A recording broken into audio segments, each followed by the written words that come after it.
Hello everyone, আসসালামু আলাইকুম। Welcome to Lamisa রান্নাঘর। আপনাদের সবাইকে স্বাগতম। আশা করি সবাই ভালো আছেন। আজকে আমি নিয়ে এসেছি মজাদার লাল মুরগি দিয়ে নতুন আলুর রেসিপি। প্রথমে আমি এখানে দিয়ে দেবো পরিমাণ মতো তেল, তারপর দিয়ে দেবো পেঁয়াজ বাটা,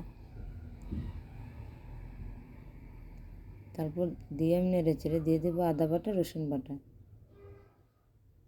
তারপর ভালোভাবে পেঁয়াজটাকে আমি ভেজে নেব।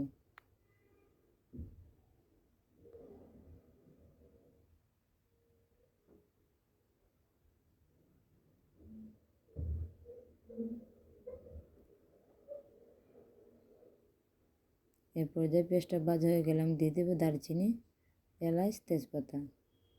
এখানে নিয়েছি 3টা দারচিনি, 7 থেকে 8টা এলাচ, 2টা তেজপাতা দিয়ে আমি আবার নেড়েচেড়ে দিয়ে দেবো 1 চামচ হলুদের গুঁড়ো, 2 চামচ মরিচের গুঁড়ো। আপনারা আপনাদের ঝাল অনুযায়ী মশলাটা অ্যাড করতে পারেন।